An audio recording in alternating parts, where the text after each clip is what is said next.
저희 시간이 되었으므로 우리 다 같이 조용한 기도하심으로 우리 주일 예배를 하나님 앞에 드리도록 하겠습니다. 우리 다 같이 기도합니다. 주는 나의 힘이 되신 하나님이시거늘 어찌하여 나를 버리셨나이까? 내가 어찌하여 원수의 억압으로 말미암아 슬프게 다니나이까? 주의 빛과 주의 진리를 보내셔 나를 인도하시고 주의 거룩한 산과 주께서 계시는 곳에 이르게 하소서. 그런즉 내가 하나님의 제단에 나아가 나의 큰 기쁨에 하나님께 이르리이다. 하나님이여 나의 하나님이여 내가 수금으로 주를 찬양하리이다. 아멘.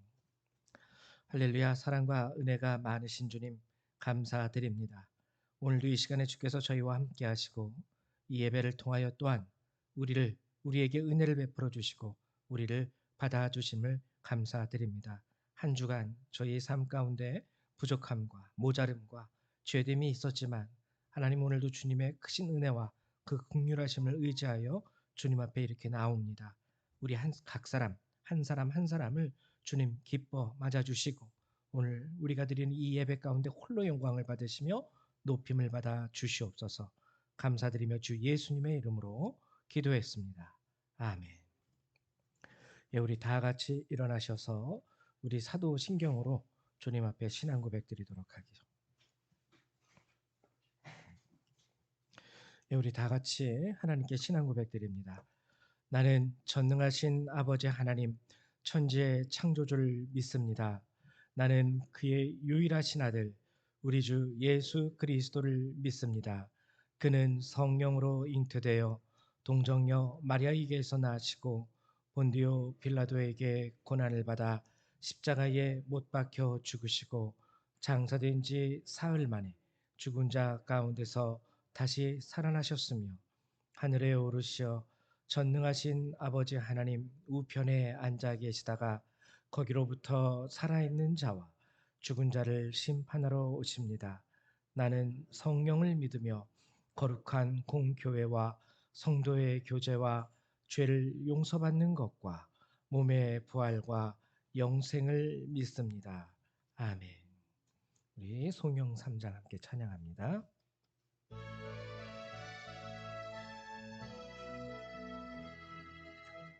성부 성자와 성령 찬송과 영광 돌려보내세 태초로 지금까지 또 영원 무궁토록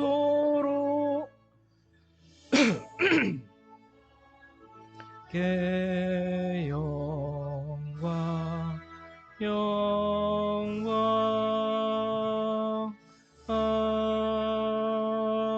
아멘. 우리 교동문 찬송가 뒤에 있는 교동문 114번 함께 교독하도록 하겠습니다. 교동문 114번입니다. 예, 다 찾으신 줄로 알고 한 절 한 절 같이 교독하도록 하죠. 제가 먼저 교독합니다. 주는 주의 힘으로 산을 세우시며 권능으로 띠를 띠시며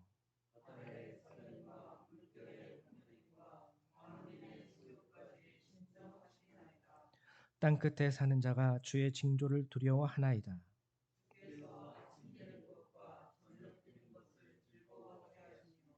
땅을 돌보사 물을 대어 심히 윤택하게 하시며 하나님의 강에 물이 가득하게 하시고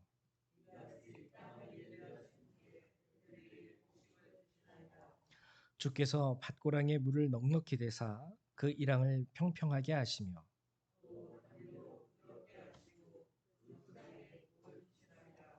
주의 은택으로 한 해를 관 씌우시니 주의 길에는 기름 방울이 떨어지며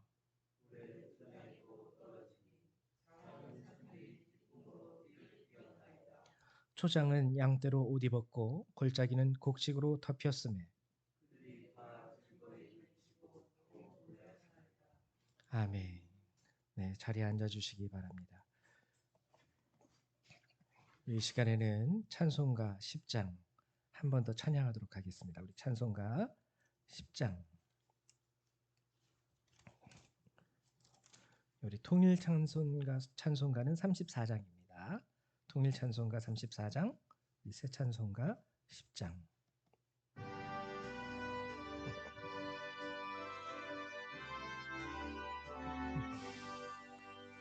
전능왕 오셔서 주 이름 찬송케 하옵소서. 영광과 권능의 성부여 오셔서 우리를 다스려 주옵소서. 왕생한 성자여 오셔서 기도를 들으소서. 택하신 백성들 복 내려 주시고 거룩한 마음을 주옵소서. 위로의 주 성령 오셔서 큰 증거 주옵소서. 전능한 주시여 각 사람 맘에서 떠나지 마시고 계십소서.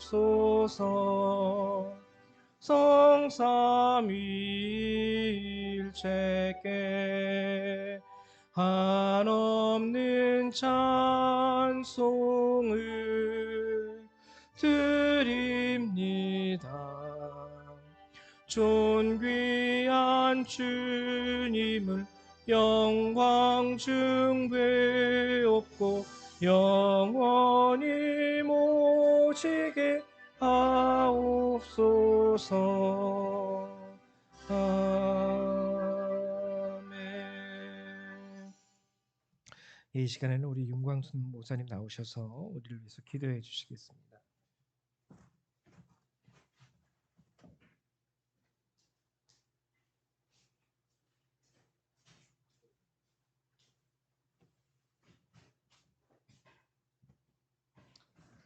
기도드리겠습니다. 전능하신 하나님, 오늘도 하나님의 놀라우신 은혜와 온천과 사랑으로 저희들의 마음을 이끌어 주시고 저희들의 발걸음을 인도하셔서 하나님을 찬양할 수 있도록 이곳 가운데 모이게 하심을 너무나도 감사를 드립니다.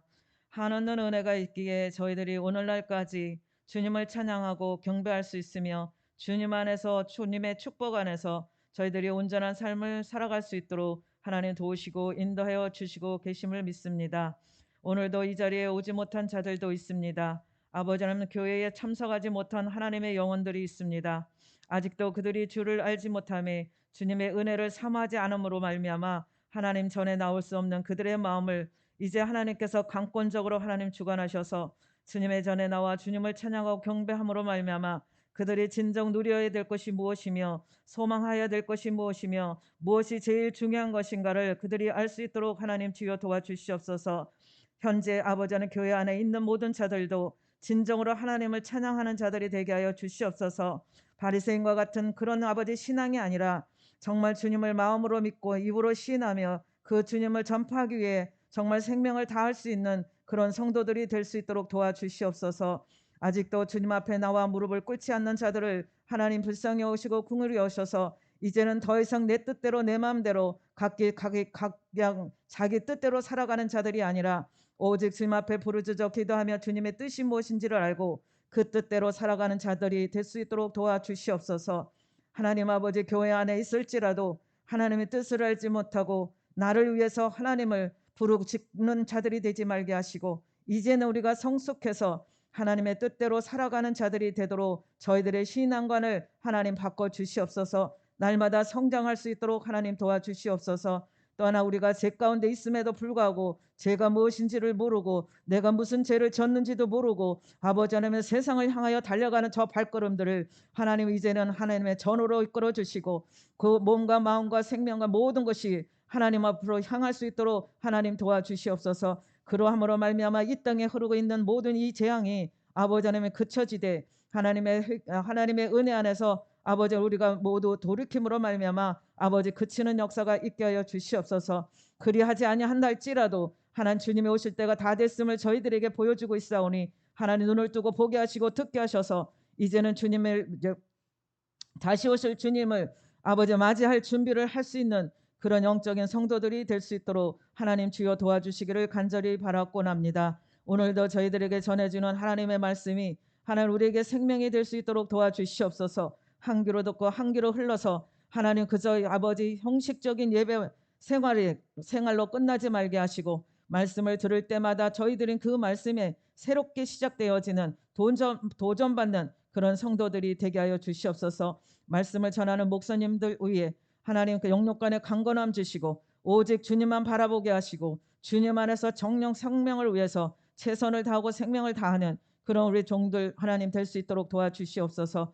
특별히 우리의 열방교회 목사님 하나님께서 함께 하심이 날마다 생명의 말씀을 전하고자 무던히 애쓰고 수고하고 기도하는 가운데 있사오니 그 말씀이 전해지는 모든 곳에 생명의 놀라운 역사들이 일어나게 하여 주시옵소서. 오늘도 말씀을 듣는 저희들에게 하나님의 놀라우신 은혜가 있을 것을 믿으며 우리 주 예수 그리스도 이름으로 감사하며 기도드렸사옵나이다. 아멘.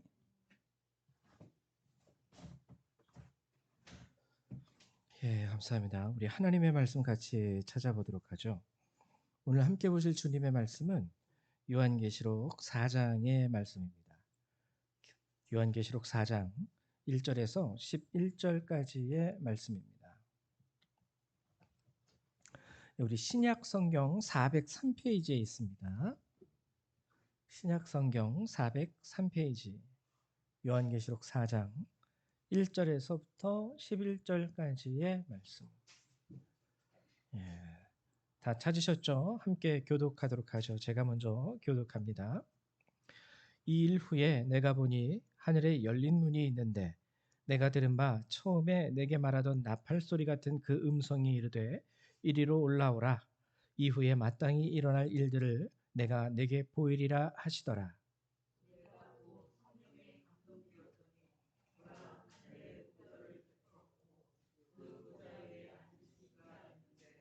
앉으신 이의 모양이 벽옥과 홍보석 같고 또 무지개가 있어 보좌에 둘렸는데 그 모양이 녹보석 같더라.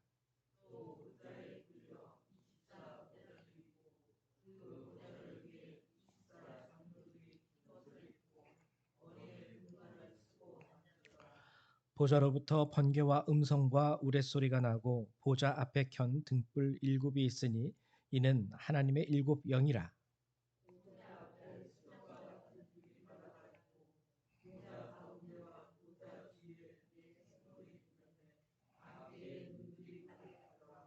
그 첫째 생물은 사자 같고 그 둘째 생물은 송아지 같고 그 셋째 생물은 얼굴이 사람 같고 그 넷째 생물은 날아가는 독수리 같은데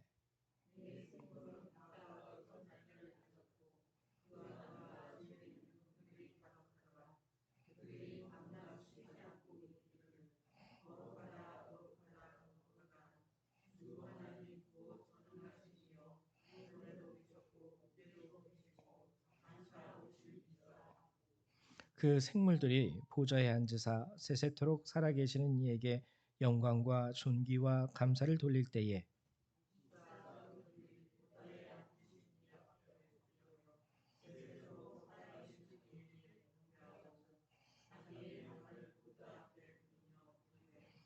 우리 주 하나님이여 영광과 존귀와 권능을 받으시는 것이 합당하오니 주께서 만물을 지으신지라 만물이 주의 뜻대로 있었고 또 지으심을 받았나이다 하더라.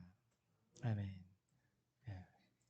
오늘 이제 여러분하고 함께 나눌 하나님의 말씀은 우리 요한계시록 4장의 말씀입니다. 오늘 4장의 말씀을 나누기 전에 지난 시간에 저희가 함께 나누었던 우리 라오디게아 교회에 대한 주님의 말씀을 함께 나누었었죠.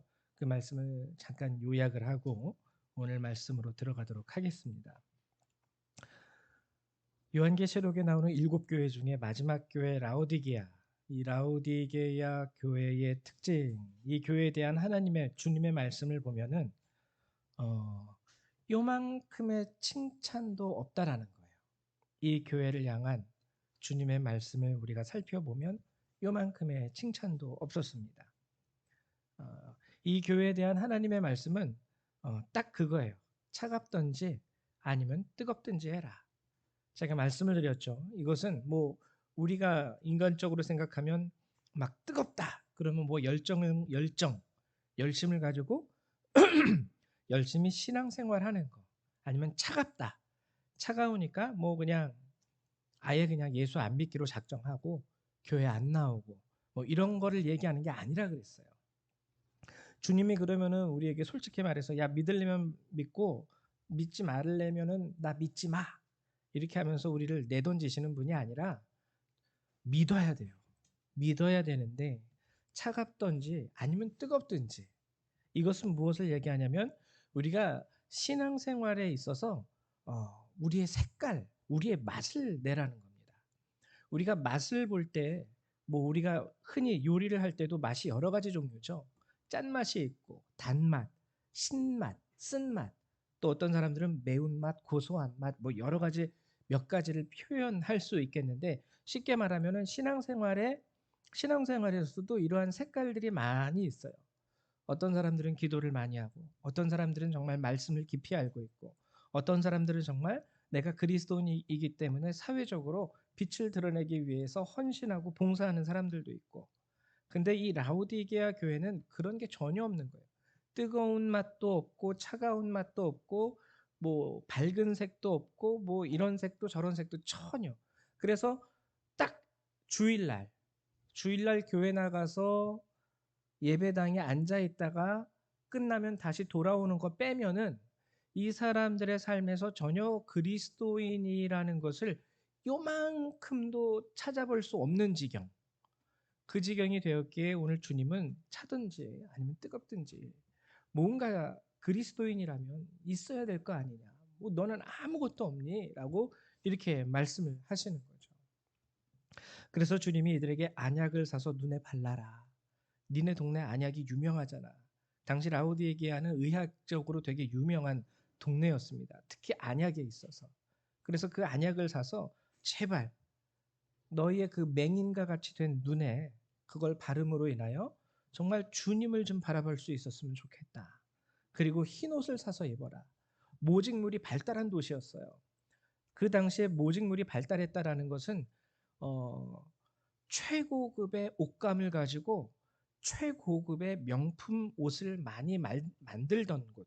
그러니까 돈도 많았겠죠. 이 라오디게아라는 이 도시 자체가. 그래서 사람들이요 명품 옷을 많이 입고 다녀요. 많이 입고 다녀요. 근데 주님이 말하는 건 그런 거 말고 흰 옷을 좀 사서 입었으면 좋겠다. 하나님 앞에 순결한 신앙의 모습을 좀 갖고 살았으면 좋겠다. 그리고 불로 연단한 금. 그들은 스스로 그 당시에 말했습니다. 우리는 부유하다. 우리는 부족한 게 없고 우리는 모자른 게 없다. 내가 먹고자 하면은 먹고 싶은 거 다 먹을 수 있고 사고자 하면 사고 싶은 거 다 살 수 있고 가고자 하면 가고 싶은 곳에 다 갈 수 있을 만큼 나는 돈이 많아. 근데 주님은 뭐라고 말씀하시냐면 불로 연단한 금, 이 순결한 금, 이 금은 믿음을 의미합니다. 그래서 너는 부자라고 얘기하지만 주님이 뭐라 그러세요? 너는 실제로는 곤고하고 가난하고 헐벗었고 그래서 금을 사서 여기서 말하는 금은요 신앙을 사라는 거예요. 신앙을 사라. 다른 거 말고 신앙을 좀 네가 살 수 있었으면 좋겠다. 그래서 하나님께서 우리에게 허락하신 하늘의 기업, 믿음의 유산, 너에게는 그것이 지금 전혀 없어. 이렇게 말씀하시는 거죠. 그래서 라오디게아 교회에 대한 말씀을 우리가 이렇게 정리를 하고요. 그리고 이제 오늘 요한계시록 4장의 말씀을 나누려고 하는데 여러분들의 성경에 어떻게 나와 있을지 모르겠지만 요한계시록 4장이 시작되는 그 윗부분에 보면은 아마 여러분들이 가지고 계신 성경이 좀 이렇게 주석이 살짝 달려 있는 성경이라면 하늘의 예배라는 글자가 있을 거예요. 그렇죠? 4장은요. 하늘의 예배, 하늘의 예배에 대해서 얘기하는 거예요. 즉 이제 요한계시록 지금까지 3장까지는 7교회에 대한 주님의 칭찬과 질책의 말씀이 있었습니다. 이제는요. 4장은요. 공통이에요. 모든 교회에 대해서 공통으로 말씀하시는 부분, 바로 예배에 대한 부분입니다. 예배에 대한 부분은요, 솔직히 말해서 다양해요. 우리 한국 사람들이 지금 이 시간 이렇게 드리는 예배, 이런 모습의 이런 형식의 예배도 있고, 저기 아프리카 가면은 좀 더 발랄하게 하나님께 예배 드릴 수도 있고, 예배에 대한 부분은 다양합니다. 근데 오늘은요, 이 4장의 말씀을 통해서 하나님께서 공통이죠. 7교회 뿐만 아니라 지금 이 세대에 살아가는 우리들에게도 공통적으로 주시는 말씀, 예배에 대한 말씀. 예배란 무엇이고 예배의 진정한 의미가 무엇인지를 오늘 이 4장을 통해서 우리에게 말씀하시는 거예요. 그러면은 이 예배란 무엇일까? 오늘 본문에서는요. 본문을 이해하려면 크게 두 가지로 나눠서 이해가 됩니다. 첫 번째는요. 예배의 모습이에요. 딱 들어갔더니 제가 처음에 고등학교 1학년 말, 고등학교 2학년 올라갈 때에 처음으로 예배당에 이제 발을 들여봤는데 되게 낯설었어요. 목사님이 있고 성가대도 그때 처음 봤고 헌금 돌리는 것도 처음 봤고 헌금 바구 저희 교회는 헌금 바구니를 돌리지 않는데 이렇게 막 하는 것도 처음 보고 모든 게 처음입니다. 그래서 기술을 하는 거죠. 하늘의 예배에 대해서 이렇게 예배를 드리고 누가 있고 뭐가 있고 또 예배 형식이 어떻게 되고 이런 예배의 모습과 예배의 장면에 대해서 우리에게 설명해 주고 있고요. 두 번째는 예배 중심으로서 참된 예배의 본질에 대해서 우리에게 알려주고 있어요. 오늘 본문은. 그래서 이것들을 여러분들하고 함께 나누고자 합니다. 자, 먼저 이제 오늘 본문의 말씀을 보면은 예배 이제 처음 이 요한이 이제 예배 하늘에서 열리는 예배의 모습을 본 거예요. 그리고 그것을 이제 기록하고 있습니다. 이 일 후에 여기서 이 일은 7교회에 대해서 주시는 하나님의 말씀이죠. 이 말씀을 들은 후에 이 일 후에 내가 보니 하늘에 열린 문이 있는데 하늘에 열린 문이 있습니다. 이제 예배당 안으로 들어가는 문이겠죠. 근데 이 문은요. 열려 있어요. 이게 아주 우리에게 중요합니다. 이 예배에 대한 문은요. 누구에게든지 모든 민족과 족속에게 오픈되어 있습니다. 심지어는요. 하나님을 알지 못하는 백성들에게도요. 이 예배의 문은 닫혀 있지 않아요. 하나님은 누구에게도 예배를 난 네 예배 안 받을 거야 하고 거부하시지 않는다라는 거예요. 예배의 문은요. 세상을 향하여 열려 있습니다. 그래서 이 일 후에 내가 보니 하늘에 열린 문이 있는데 내가 들은 바 처음에 내게 말하던 나팔 소리 같은 그 음성이 이르되 이리로 올라오라. 자, 열린 문이 있으면 그 다음 예배의 특징은 뭐냐면 이리로 올라오라예요. 이건 뭐냐면 예배에 대한 초청입니다. 초청이에요. 여러분들이 어떻게 이 저희 교회 이 열방교회 처음에 어떻게 오게 되셨는지 뭐 한 분 한 분에 대한 자세한 내용은 잘 모르겠습니다. 아마 우리 저희 아이들 같은 경우에야 태어나자마자 아빠가 목사고 또 엄마가 사모니까 당연히 누구의 초청이 있기도 전에 엄마 손에 이끌려서 아빠 손에 이끌려서 예배당에 오게 되는 그런 경우도 있지만 아마 어떠한 계기가 여러분들에게 분명히 있을 거예요. 그 계기가 오늘 이리로 올라오라라는 하나님의 초청이에요. 문은 열려 있지만 이 초청은 모두에게 주어지지는 않습니다. 물론 우리가 모두에게 이 초청을 전달해요.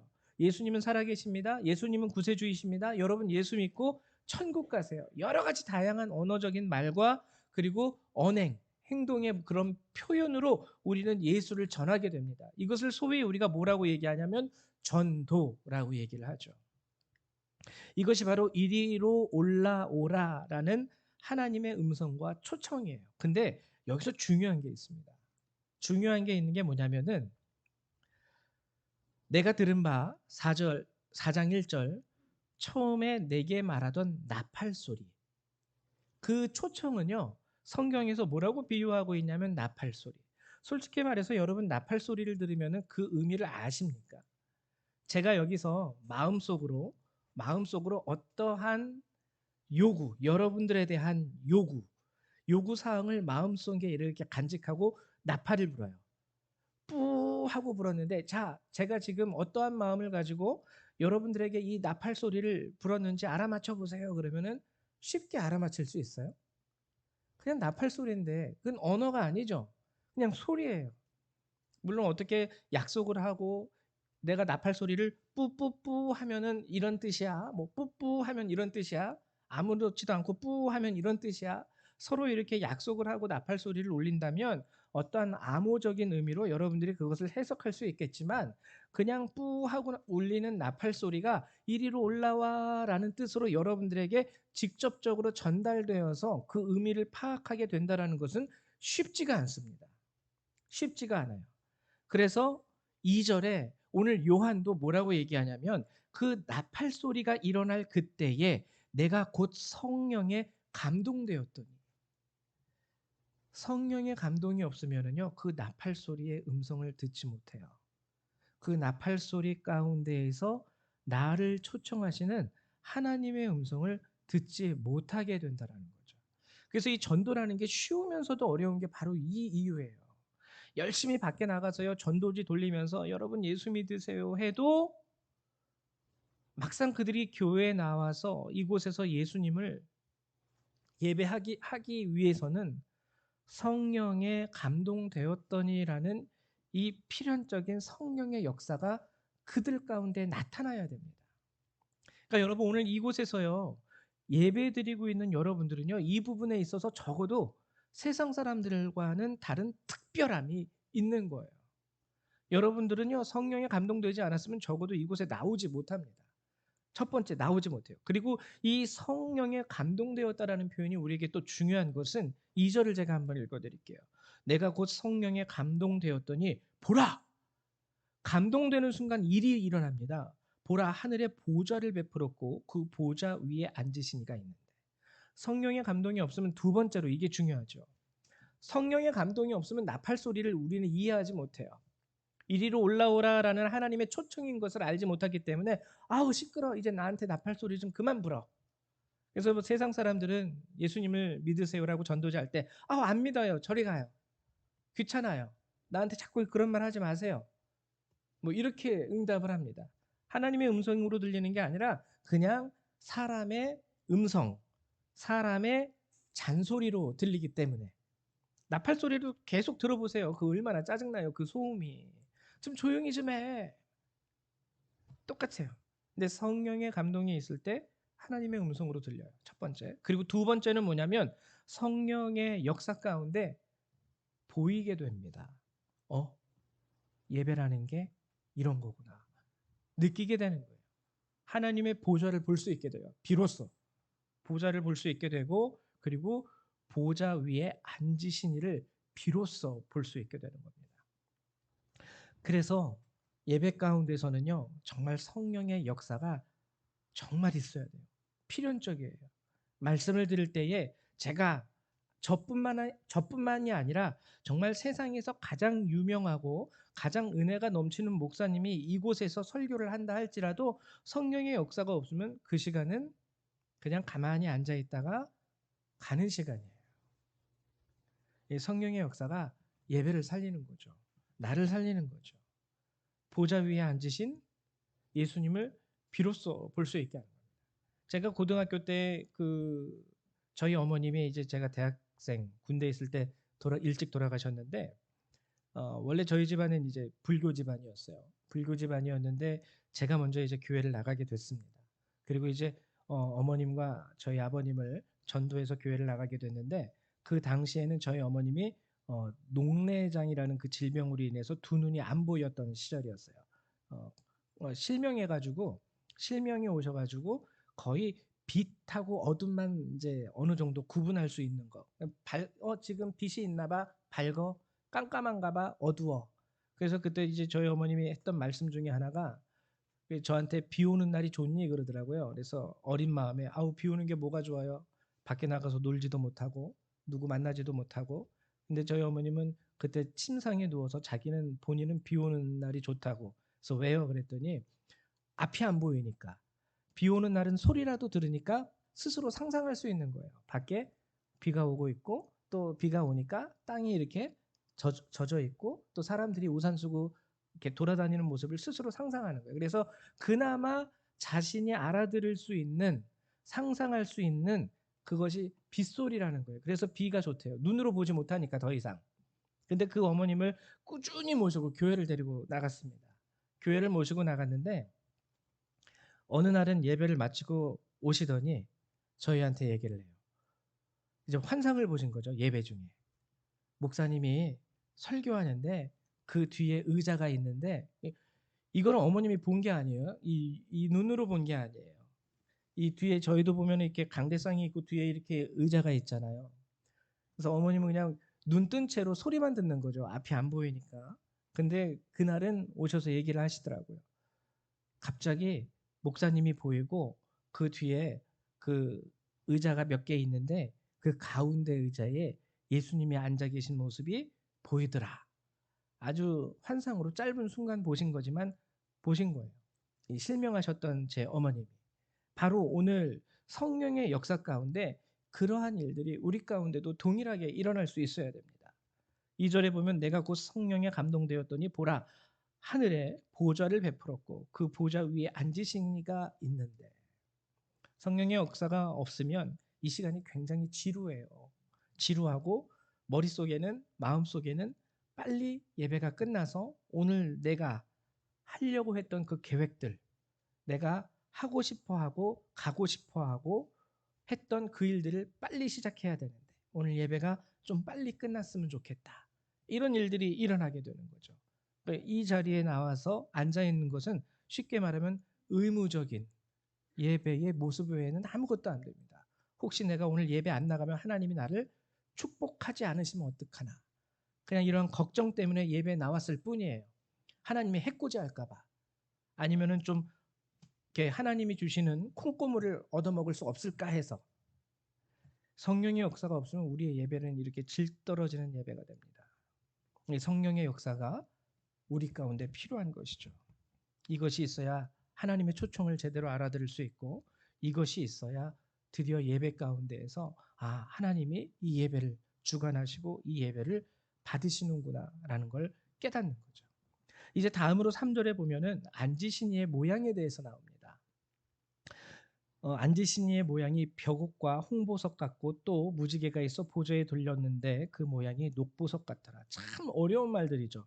벽옥이 뭔지 몰라요. 저도 솔직히 말해서 이게 벽옥이 뭐야? 홍보석은 뭐야? 그냥 빨간색 보석인가? 막 이랬는데 나중에 영어 성경을 보면서 좀 이게 왜 이렇게 어렵게 번역을 해놨을까? 이 벽옥은요, 여러분 솔직히 말하면 그냥 옥으로 아시면 돼요. 옥. 옛날에 엄마들이 옥반지 끼고 했던 옥 그거를 이제 거기 그 벽옥이라고 하는 건 그 옥에서 조금 이렇게 무늬가 들어간 옥도 있고 막 한데요. 그런 옥이라고 여러분들이 아시면 돼요. 그러니까 앉으신 이의 모양이 옥과 같고 옥.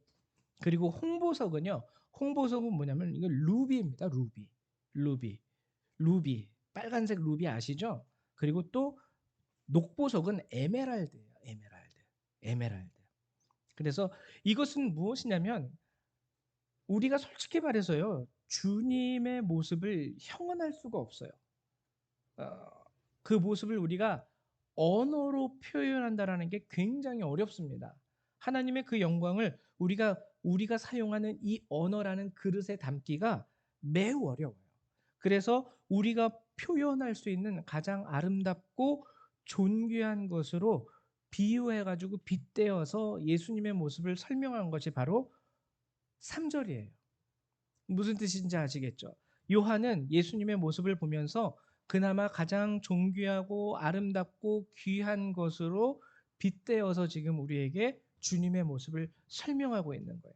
그리고 또 4절 또 보좌에 둘러 24 보좌들이 있고 그 보좌들 위에 24 장로들이 흰 옷을 입고 머리에 금관을 쓰고 앉았더라. 여기서 24 장로들이라는 것은 주님의 구원을 얻은 성도들을 대표하는 하나의 또 비유가 됩니다.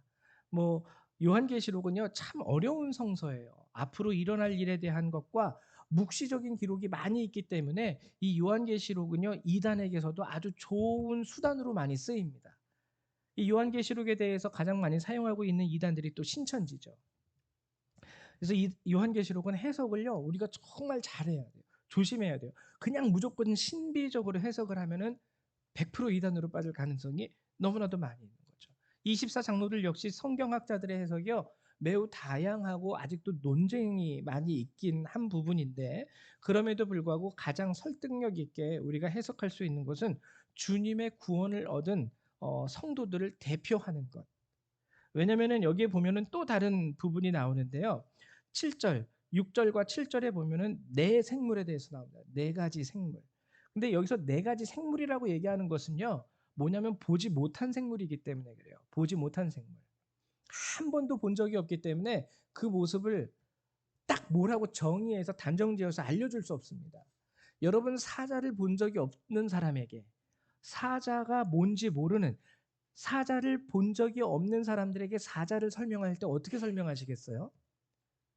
사자를 설명하실 때 그 목은 털과 같아. 그쵸?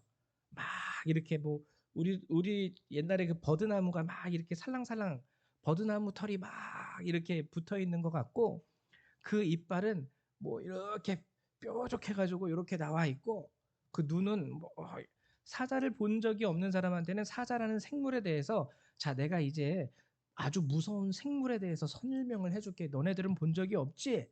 막 화성인에게 예를 들면 화성인에게 사자를 설명해 줄 때 뭐 사진이 없고 보여줄 만한 뭐 근거가 없을 때 그렇게 설명하듯이 오늘 천사들에 대해서도 솔직히 우리가 천사를 본 적이 있나요? 영적인 존재로서의 천사를 본 적은 한 번도 없습니다. 저도 한 번도 본 적이 없어요. 한 번도 본 적이 없어요. 그러니까 오늘 요한도 뭐라고 설명하냐면 생물이라고, 일단 살아 있으니까 생물이에요. 근데 그 생물의 첫 번째 생물은 사자, 둘째 생물은 송아지, 셋째 생물은 뭐 얼굴이 사람 같고, 넷째 생물은 독수리 비슷해. 뭐 이렇게 설명해 주고 있을 뿐이에요. 근데 8절에 보면 여섯 날개를 가졌고, 이 8절에 나오는 여섯 날개를 가졌다는 이 생물에 대해서는 이사야 선지자도 얘기를 합니다. 근데 이사야 선지자는 그들에 대해서 스랍이라고 지명해서 설명을 하고 있어요. 즉 천사들이라고. 그래서 6절, 7절, 8절에 나오는 이 네 생물은 천사예요. 천사. 그에 비해서 앞에 나오는 24 장로들은 성도들을 대표하는 비유로 여러분들이 이해하시면 돼요. 자, 근데 이제 또 우리가 알아야 될 것은 5절. 보좌로부터 번개와 음성과 우레소리가 나고 보좌 앞에 현등불 일곱이 있으니 이는 하나님의 일곱 영이라. 이제 이것도 해석 잘해야 됩니다. 이거 못하면 하나님의 영을 7개로 만들어 버려요. 1, 2, 3, 4, 5, 6, 7. 근데 성경에서 일곱이라는 숫자가 의미하는 그 의미, 그것을 여러분 알고 계시죠? 일곱은 완전수예요. 완전수. 그래서 하나님을 칼로 자르듯이 하나님의 영이 7개다 이렇게 얘기하면 안 되고요. 하나님의 완전하고 완벽함. 그 성령은 하나예요. 성경이 얘기하기를 은사가 다양하고 성령의 역사가 다양하지만 우리 가운데, 그러나 우리 가운데서 역사하시는 그 다양한 역사 그리고 다양한 은사를 이루시는 영은 오직 한 분, 성령. 그래서 일곱 영은 무엇을 말하냐면 완전한 성령의 다양한 역사하심, 다양한 은혜를 말하는 거예요. 성령은 하나이되 은사는 여러 가지입니다. 성령은 하나이되 그 성령의 역사는 각 사람의 삶 가운데서 매우 다양하게 나타나고 있어요. 그래서 그걸 얘기하는 것이 바로 일곱 영이라는 의미예요. 완전한 하나님께서 그 다양한 역사를 통해서 완전을 또 이루어 가신다. 좀 쉽지 않죠. 어렵죠. 근데 그래도 여러분들이 좀 이해는 하셔야 됩니다. 자, 근데 여기서 이제 제가 여러분들하고 진정 얘기하고자 한 것은 8절 이후의 말씀. 자, 이제 지금까지 제가 여러분들에게 설명한 것은요. 예배의 모습이에요. 요한이 열린 문이 있어 하나님의 초청을 받고 하늘에 갔더니 거기에 24 장로들도 있고 내 생명체들, 생물들도 있고 내가 그 예배 가운데서 이런 것을 봤어. 아, 헌금을 이렇게 하더라고. 이렇게 찬송을 하는데 뭐 이렇게 일어서서 찬송할 때도 있고 앉아서 찬송할 때도 있고 이 단순한 지금까지의 모습은 사도 요한의 눈을 통해서 보여진 그 하늘 예배의 모습이에요. 근데 이제 8절 이후에는 하늘 예배의 본질이 나옵니다. 이것이 우리가 알아야 할 가장 중요한 예배의 핵심이에요. 오늘 여러분들에게 말씀을 전할 때에 예배의 모습은 매우 다양합니다. 매우 다양해요. 아프리카 사람들이 드리는 예배 형식과 예전의 모습, 순서 이렇게 다 틀리고요. 또 우리 한국 안에서도요 다양하지 않습니까? 큰 교회에는요 관현악단과 성가대가 있어서 예배를 드릴 때 찬송도 하고 연주도 하고 막 이래요. 예배를 형식만으로 우리가 이해하여서 이것이 진정한 예배다라고 얘기한다면 우리 교회가 지금 드리는 이 예배는 정말 드려서는 안 되는 예배죠. 자, 예배의 형식을 딱 정해놓고 자, 성가대가 있어야 됩니다. 관현악단이 있어야 됩니다. 관현악단에는 또 이런저런 저런저런 여러 가지 종류의 악기들, 오케스트라가 준비되어 있어야 합니다. 만약에 하나님이 성경에서 예배에 대해서 그 형식을 중요시 여기사 그것을 예배로 규정하셨다면 오늘 대한민국에 존재하는 90%의 교회들은 예배를 드려서는 안 됩니다. 대형 교회라 말할지라도 완전한 오케스트라를 갖춰서 예배 드리는 교회가 몇이나 있겠어요? 별로 없죠. 90% 이상의 교회는 빨리 문 닫아야 돼요. 오케스트라 없어? 그럼 그게 무슨 예배야? 안 돼. 하물며 우리 교회는 개척교회라서 성가대도 아직은 존재하고 있지 않죠. 근데 오늘 하나님은요, 이러한 예배에 대한 형식에서 우리에게 얘기하고 있지 않아요. 근데 예배에 대한 본질, 이것은 우리가 정말 중요하게 짚고 넘어가야 돼요. 이 본질이 사라지게 되면 이 예배는 오케스트라뿐만 아니라 모든 것이 다 갖춰져 있다 그럴지라도 하나님이 받는 예배가 될 수 없기 때문에. 그럼 그 예배의 본질은 무엇일까? 자, 오늘 제가 8절부터 읽어드릴게요. 잘 들어보세요. 네 생물은 각각 6 날개를 가졌고 그 안과 주위에는 눈들이 가득하더라. 그들이 밤낮 쉬지 않고 이르기를 거룩하다 거룩하다 거룩하다 주 하나님 곧 전능하시니여 전에도 계셨고 이제도 계시고 장차 오시리시라 하고 그 생물들이 보좌에 앉으사 세세토록 살아계시는 이에게 영광과 존귀와 감사를 돌릴 때에 24장로들이 보좌에 앉으신 이 앞에 엎드려 세세토록 살아계시는 이에게 경배하고 자기의 관을 보좌 앞에 드리며 이르되 우리 주 하나님이여 영광과 존귀와 권능을 받으시는 것이 합당하오니 주께서 만물을 지으신지라 만물이 주의 뜻대로 있었고 또 지으심을 받았나이다 하더라. 예배의 첫 번째 핵심, 그것은 하나님입니다. 이 예배 가운데서요 중요한 것, 밤낮 쉬지 않고 이 생물들이 무엇을 하고 있냐면 존귀와 감사, 영광과 존귀와 감사를 돌립니다. 밤낮 쉬지 않고 이걸 하는 거예요. 이게 예배의 본질이에요. 근데 중요한 것은 누구에게? 보좌에 앉으신 이에게, 하나님께. 예배는요 하나님께 영광을 돌리는 자리예요. 예배는 하나님께 감사를 그리고 존귀함을 드리는 자리가 바로 예배입니다. 예배에서는요 목회자가 주인공이 되어서는 안 돼요. 나 오늘도 찬양 잘했지 하면서 막 찬양 인도자가 머리에 이렇게 흩날리면서 나 오늘도 잘했지 이게 아니라는 거예요. 목회자 오늘 내가 설교 잘했지 이게 아니라는 거예요. 그래서 예배의 중심은 사람이 되어서는 절대로 안 돼요. 그게 교회 가운데에서 직분을 받은 자일지라 할지라도 그는 예배의 중심이 되어서는 안 됩니다. 오늘 사도 요한도 보았을 때 천사들을 보았지만 천사들은 예배 가운데 하나님께 영광을 돌리는 자들 뿐이었지 그들이 예배를 받지 않아요. 그들이 사람들로부터 존귀를 받지도 아니하고 감사를 받지도 아니하고 영광을 받지도 아니합니다. 그래서 여러분들 예배 가운데서는요 목사님도 아니고요 옆에 있는 권사님이나 장로님도 아니고요 헌금 많이 하는 봉사 많이 하는 그 성도님도 아니고요 오직 하나님, 하나님께 영광과 존귀와 감사, 이게 첫 번째 예배의 본질입니다. 자, 그러면은 지금까지는 네 생물들이 이제 밤낮 쉬지 않고 하나님께 존귀와 영광과 감사를 돌리는 행위를 합니다. 이것이 예배 첫 번째 본질이에요. 근데 10절에 이제 아까 제가 말씀드렸죠. 24 장로들은 구원 얻은 성도들을 대표하는 비유. 그러니까 저와 여러분들이 바로 24 장로들 중에 한 사람 한 사람이라고 생각하셔도 돼요.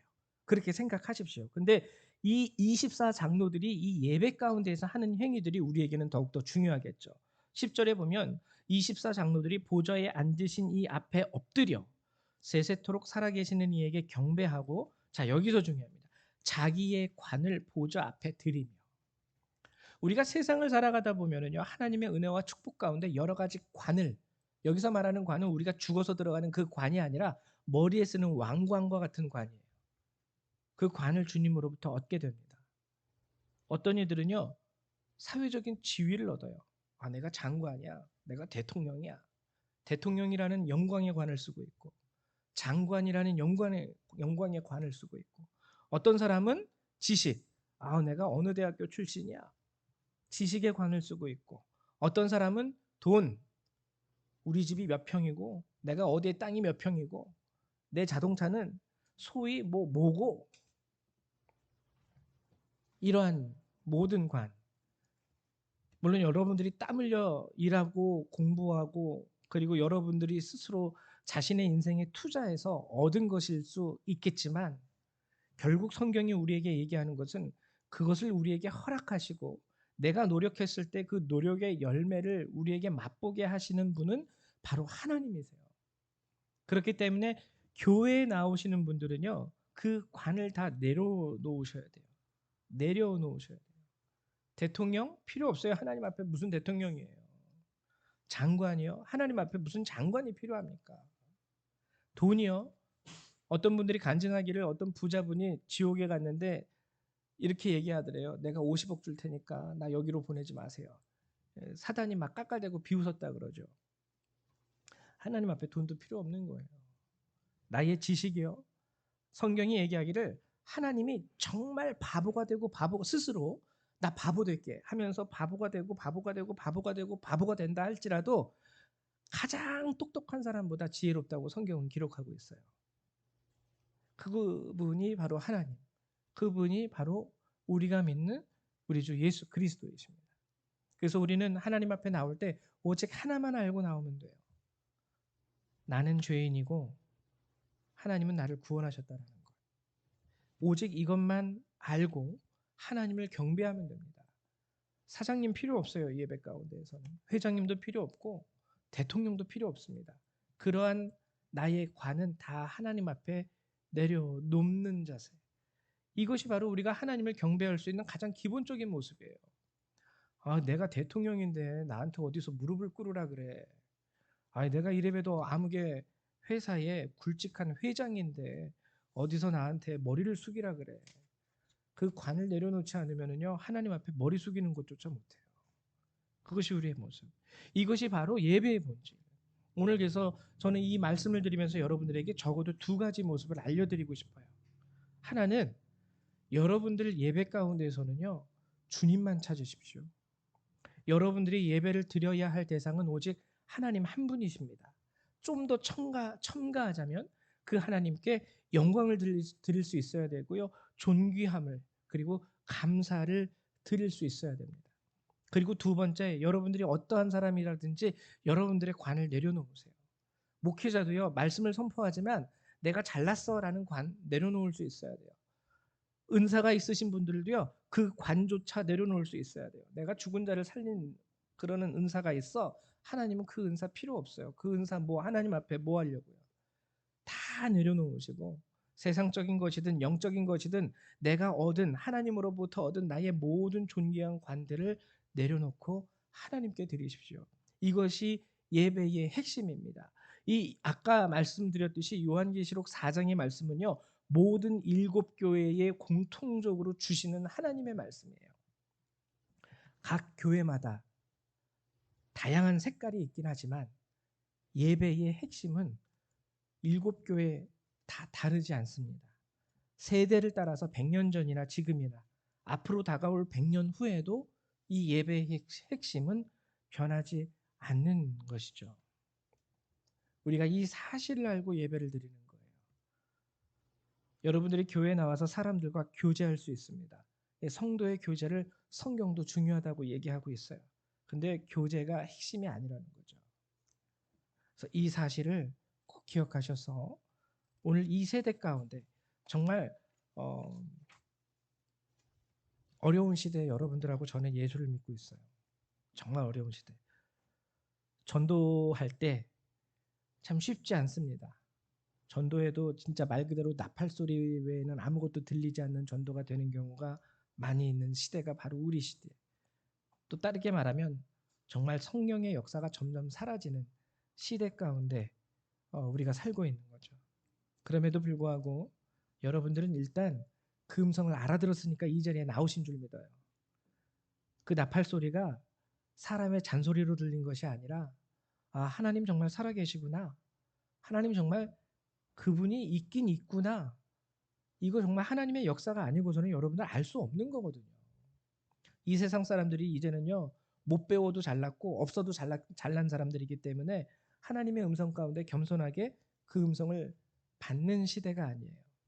근데 여러분들은 그 음성을 어떻게 들으셨는지 이 자리에 왔다라는 것은 정말 하나님이 여러분 가운데 이렇게든 저렇게든 이런 모양이든 저런 모양이든 하나님께서 역사하셨기 때문에 오신 분들, 그만큼 여러분들은 한 분 한 분 하나님 앞에 존귀한 자라는 것이죠. 존귀한 자가 되신 여러분이에요. 근데 두 번째 우리에게 더 필요한 것은 바로 이 예배의 본질입니다.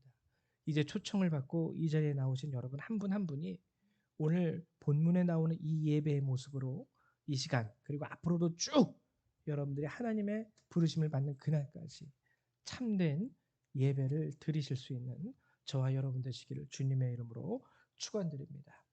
우리 이 시간 함께 기도하는 시간 갖도록 할 텐데요.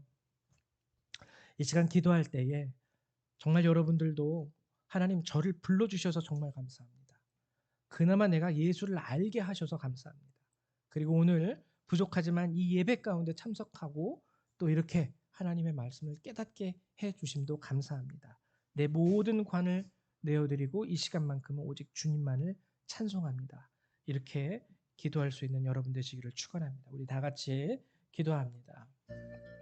사랑과 은혜가 많으신 하나님 감사합니다. 주님이 홀로 한 분이시고 이 세상을 창조하신 분이고 우리 삶에서 우리의 손을 잡고 우리의 길을 인도하시는 나의 하나님이심을 하나님 다시 한번 고백합니다. 힘들고 어렵고 넘어지고 쓰러질 때가 있다 할지라도 하나님 그럼에도 내가 주님을 찾고 의지하고 원망을 할지라도 내가 주님의 이름 앞에 원망을 하는 것은 하나님 외에는 아무도 없기 때문입니다. 하나님 우리 연약한 성도님들을 주님 붙잡아 주십시오. 주님께 감사를 돌리고 찬양을 돌리고 주님께 영광을 돌려야 하는 것이 마땅하지만 때로는 하나님 우리가 주님 앞에 원망할 때도 있고 또 때로는 우리가 주님 앞에서 화날 때도 있습니다. 그러나 주님 앞에 원망을 하는 것도 주님께 화를 내는 것도 오직 하나님이 절대자임을 오직 하나님이 한 분 하나님이심을 우리가 알기 때문에 우리가 다른 이에게 원망하지 않고 주님 나를 도와달라고 주님 앞에 원망합니다. 하나님 그러니 우리 원망의 소리도 하나님께서 귀하게 들어 응답하여 주시고 하나님 앞에 아버지 하나님 우리가 어린아이와 같이 응석을 부리는 음성도 하나님 귀하게 받아주시옵소서. 우리 성도님들이 참으로 모든 예배를 통하여 하나님께만 영광을 돌릴 수 있는 자가 되게 하시고 하나님의 이름만을 고백할 수 있는 자가 되게 하여 주시고 하나님의 이름만 높일 수 있는 자들이 될 수 있게 되기를 소망합니다. 오늘의 이 예배처럼 오늘의 이 말씀처럼 우리가 모든 우리의 영광과 우리의 존귀와 우리의 가진 것과 우리의 모든 누리는 것을 적어도 예배를 드릴 때에는 주님 앞에 내어 던지고 홀로 하나이신 높으신 하나님만을 바라보며 예배할 수 있는 우리 성도님들이 될 수 있도록 우리 각자를 축복하여 주시고 이끌어 주시고 인도하여 주시옵소서. 오늘도 우리의 예배 가운데 함께하여 주심을 감사드리며 우리 주 예수님의 이름으로 기도했습니다. 아멘. 예, 감사드립니다. 우리 이 시간에는요 찬송가 292장 함께 찬양하면서 준비하신 예물 하나님께 드리도록 하죠. 우리 통일 찬송가로는 415장입니다. 새 찬송가 292장, 통일 찬송가 415장입니다.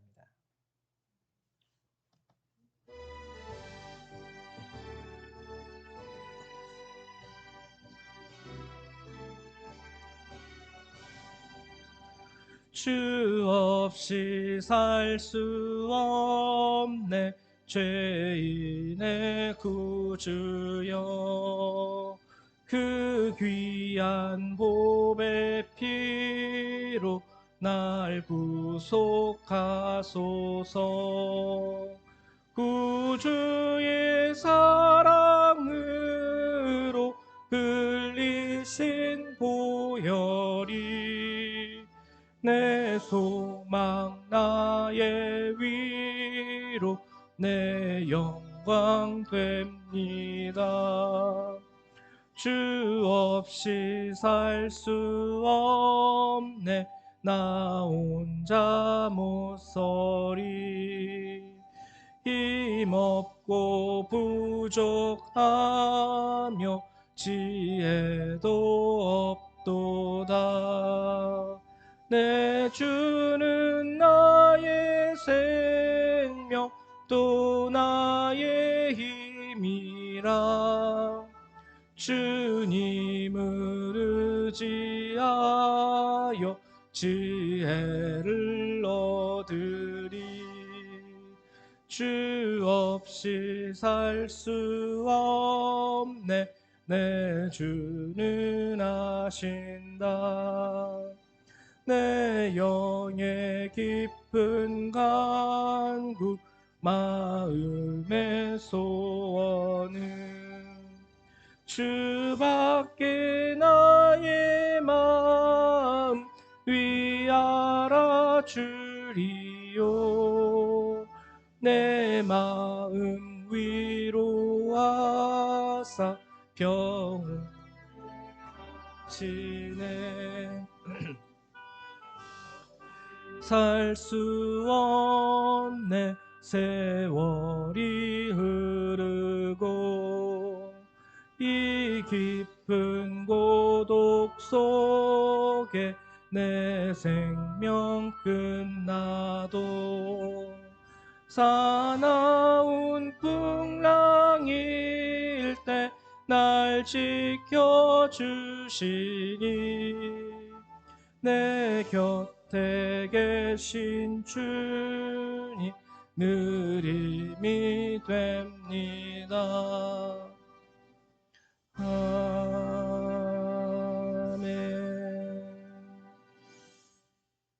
아멘. 들으신 예물을 위해서 기도합니다. 사랑과 은혜가 많으신 하나님, 참으로 감사를 드립니다. 매번 저희를 이렇게 초청해 주시고 하나님의 음성을 우리에게 허락하시고 또 성령의 역사 가운데 주의 뜻을 알게 하시고 깨닫게 하심을 감사드립니다. 오늘도 우리 성도님들 주께서 주신 은혜에 감사함으로 이렇게 예물을 구별하여 하나님께 내어드립니다. 하나님, 그러나 우리 성도님들의 모든 사정과 형편 주님 아시는 줄 믿습니다. 힘들고 어려운 가운데서도 주님께 감사로 드리는 예물들이 있고 하나님 또한 주께서 주시는 넉넉함 가운데 드리는 예물도 있습니다. 하나님, 한 분 한 분의 예물을 귀하게 여기시고 귀하게 받아 주시옵소서. 하나님께 마음을 들여드리는 이 예물들 가운데 하나님께서 은혜와 축복을 더하여 주시고 저들의 삶 가운데 하나님 개입하셔서 우리가 상상할 수 없는 그 놀라운 은혜와 축복으로 저들을 일으켜 세워주시고 저들의 길을 인도하여 주시고 또 저들을 통하여 하나님의 구원이 저들의 가정 가운데 이루어질 수 있도록 축복하여 주시옵소서. 오늘도 우리의 예물을 받아주실 것 감사드리며 주 예수님의 이름으로 기도했습니다. 아멘. 감사드립니다. 교회 소식을 잠깐 알려드리도록 하죠. 여러분들이 이제 주보를 보시면 다 아시겠지만 지금 뉴스를 보면은 코로나 바이러스가 다시 이제 막 더블링 2배 이상으로 막 불어나고 있다 그러죠. 매일. 그래서 저희들도 좀 조심해야 될 것 같아요. 혹시 감기나 이 코로나와 같은 유사 증상이 있으신 분들은요, 저희에게 연락을 주시고 그리고 그날은 집에서 영상으로 예배를 드리셨으면 좋겠어요. 그래서 증상이 없으신 분들은 뭐 증상이 있어요 핑계대고 안 나오는 그런 거 말고 하나님 다 아시니까 꼭 증상이 있으신 분은 그렇게 해 주시기를 부탁드립니다.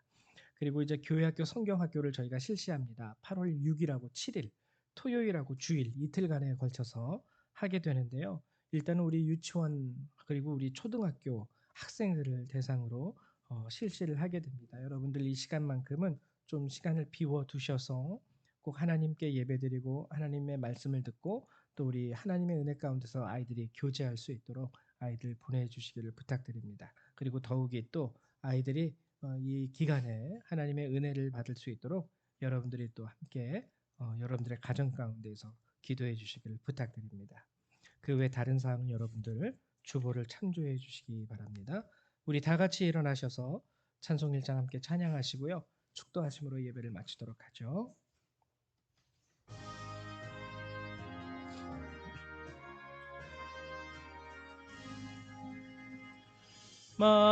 만복의 근원 하나님 온 백성 찬송 드리고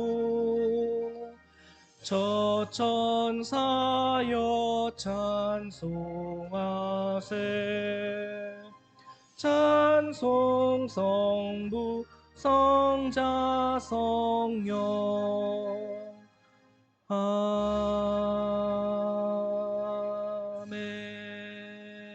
아멘. 사랑과 은혜가 많으신 주님, 오늘도 주께서 이 시간 저희들을 이곳으로 이끄셔서 이 귀한 주의 말씀을 듣게 하시고 하나님 이 말씀을 통하여 하나님 믿음과 은혜를 얻게 하심을 감사드립니다. 하나님 오늘도 주께서 주신 이 말씀과 은혜 가운데 이제 예배를 마치고 우리 성도님들이 삶의 자리로 돌아갑니다.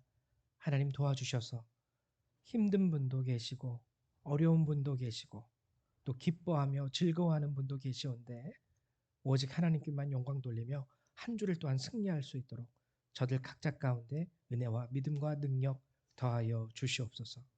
이제 예배를 마치고 돌아가는 모든 그리스도의 백성들 그들의 삶과 머리 위에 하나님의 은혜와 예수 그리스도의 사랑과 성령의 능력이 늘 항상 함께하여 주시기를 성부 성자 성령 하나님의 이름으로 간절히 축원하옵나이다. 아멘. 할렐루야. 감사합니다. 예배를